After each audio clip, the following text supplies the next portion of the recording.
How does an unknown drifter, a failed artist, become the dictator responsible for World War II and the Holocaust? How did a single man lead millions into disaster, and what was he truly like behind the myth? This is the rise and fall of Adolf Hitler and the disturbing psychological blueprint of the man who set the world on fire. Part 1. Childhood, Rejection, and Radicalization. Adolf Hitler was born on April 20, 1889, in a small Austrian town. His upbringing was marked by emotional turbulence, a strict father who demanded obedience, and a mother he adored. He moved to Vienna to pursue art, but the academy rejected him twice. Those rejections shaped him deeply, feeding insecurities that would later manifest as rage, narcissism, and a craving for power. While struggling in poverty, he was exposed to the city's rising extreme nationalism, conspiracy theories, and anti-Semitism, ideas he absorbed intensely. Part 2. World War I, the birth of a fanatic. When World War I broke out, Hitler enlisted. For the first time, he found purpose, belonging, and a sense of identity. But Germany's defeat shattered him. He embraced the dangerous idea that Germany had been stabbed in the back by internal enemies. This belief became the heart of his political message. Part 3. Entering politics and building the Nazi Party. After the war, Hitler joined a tiny political group, the German Workers' Party.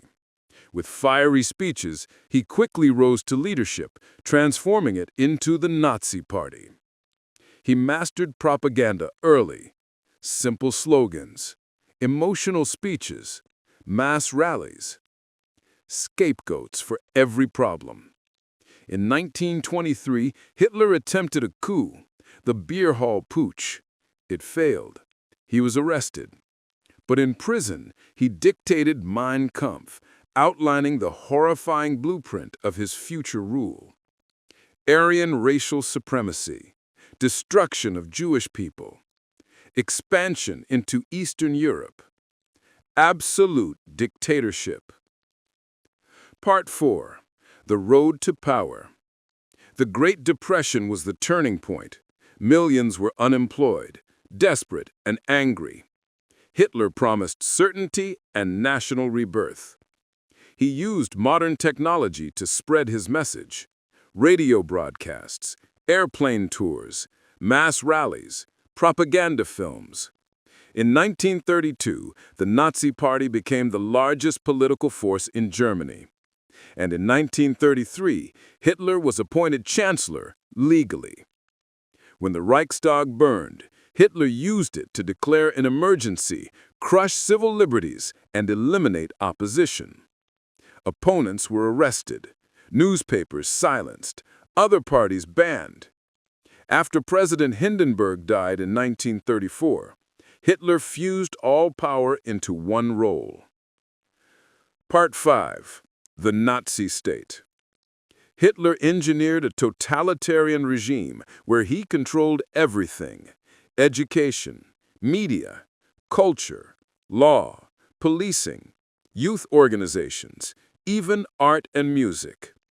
Anti-Jewish laws stripped rights. Propaganda turned neighbors against each other. Kristallnacht unleashed open violence against Jewish families and businesses. The persecution expanded to political enemies, Roma communities, disabled individuals, LGBTQI+ individuals, Slavs, and many other targeted groups. Part 6. World War II begins. Hitler remilitarized Germany and began expanding aggressively. 1936, Rhineland. 1938, Austria. 1938, Czechoslovakia. 1939, Poland. World War II begins. Early victories inflated Hitler's sense of invincibility. He believed he was chosen by destiny, a belief that would cloud his judgment. Part 7. Hitler's personality, inside the mind of a dictator. Behind the public persona, Hitler possessed a disturbing psychological profile. Grandiose narcissism. Saw himself as a world-changing savior, obsessed with loyalty and admiration. Fanatical ideology. His racism was not strategy, it was a consuming obsession. Manipulative charisma. Crowds found him hypnotic. Privately, many found him strange and monologue-driven. Paranoia and rage. He used furious outbursts to intimidate. Later in the war, he trusted almost no one. Emotional coldness. Showed little empathy. Could order mass death calmly. Insecurities. Early failures haunted him. Lifelong fear of humiliation fueled a need for total control. Part 8.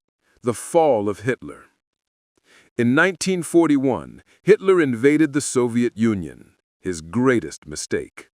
He underestimated Soviet strength, winter, and supply issues. Stalingrad became a catastrophic defeat. Then the U.S. entered the war. Allied forces closed in from all directions. By 1945, Hitler was isolated in his underground bunker, surrounded by collapsing armies, betrayal, and delusion. On April 30, 1945, Hitler ended his life as the Soviet army approached. Within days, Nazi Germany surrendered. Hitler's rise was not inevitable. It happened because economic crisis, fear, conspiracy, and hatred created a perfect storm, and because too many people looked away. Understanding his story isn't just history, it's a warning.